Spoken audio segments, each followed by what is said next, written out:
উচিত ছিল আপনি নীতিমালায় সিট দিচ্ছেন, কাকে কোন আর্গুমেন্টে সিট দিচ্ছেন এটা ওয়েবসাইট আপলোড থাকবে। কই কোন ভাবে ওয়েবসাইট আছে? আপনার হবে আছে? না, আর্গুমেন্ট থাকবে না। আমার নীতিমালা থাকবে।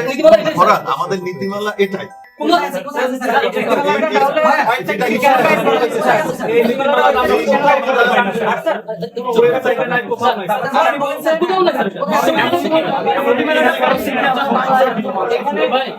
আপনি কিসের ভিত্তিতে বললেন যে আপনি হাওয়াই কথা বলতেছেন? ওকে না স্যার, সুন্দর করে বলতে হবে। স্যার আমি বলি এখন দেখো, একটা মিনিট দেখো, একটা মিনিট দেখো, একটা মিনিট দেখো। হয় শব্দটা হয় কথাটা বলো। হাওয়াই কথা স্যার আমি একটা একটা মিনিট দেখো, তোমার প্রপোজালের সাথে যেটা নাই। স্যার, আমি এটা বলি। আপনি যে 37 থেকে কতজন শিক্ষার্থীকে সুযোগ দেওয়া হয়েছে স্যার, আমার কথা হচ্ছে এটা যদি মানে তাদেরকে সুবিধা দেওয়া হয়, এই ক্যাটাগরিগুলো কোথায় পোস্ট করা হয়েছে, কোন কোন শিক্ষার্থীরা আবেদন করছে, এটা আমাদের ক্লিয়ার করতে হবে। সেম আর্গুমেন্ট দেওয়ার আগেও আমাদেরকে জানিয়েছিলেন, আমরা বলেছিলাম স্যার এদেরকে দেওয়া যাবে না, প্রয়োজন এদেরকে আপনি আবাসন আলাদা স্পেশাল ব্যবস্থা করেন তাদের টাকা, কিন্তু আপনারা একজনকে দিবেন যে আর্গুমেন্টটা দেন না কেন, আরেকজন রিয়েট দিয়ে আরেকজন আরেকভাবে থাকবে, এভাবে করে করে জবটা পায়, ঠিকই পাচ্ছে।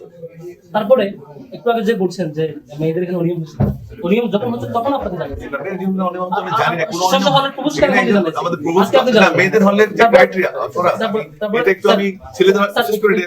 ছেলেদের হলেরটা আমি হয়তো 1-2% আমার ডাউট থাকতে পারে, কিন্তু মেয়েদের হলে ক্রাইটেরিয়া মেইনটেইন করে সিট দেওয়া আপনি বলছেন যে আমরা আপনাকে হেল্প করি 17-18 জন বের করে দিন, না আমরা হেল্প করবো না, এটা আমাদের কাজ না। না না আমি বলছি আমাদের আপনাদের কাছে হচ্ছে একটা পলিসি থাকবে। না না নো স্যার, সেই পলিসি ওয়াইজ আমরা এটা করতে পেরেছি। পলিসি নাই তো। না পলিসি আমাদের আছে। একটু কোনো পলিসি নাই তো স্যার। আইসিটি সেলের সাথে আগে আমার কথা হয়েছিল, ওনারা ডিজিটালাইজেশনের যে প্রক্রিয়া সেই প্রক্রিয়ার কাজটা শুরু করেছে, সুতরাং ইটস অনগোয়িং।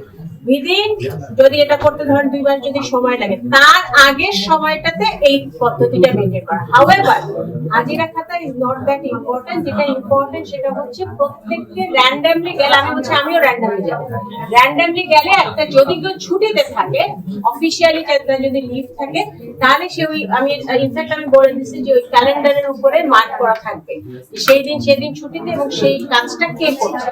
আর যদি সে ছুটিতে না থাকে তাহলে তার যে সেকশনের যে হেড, তার কাছে তথ্যটা থাকতে হবে।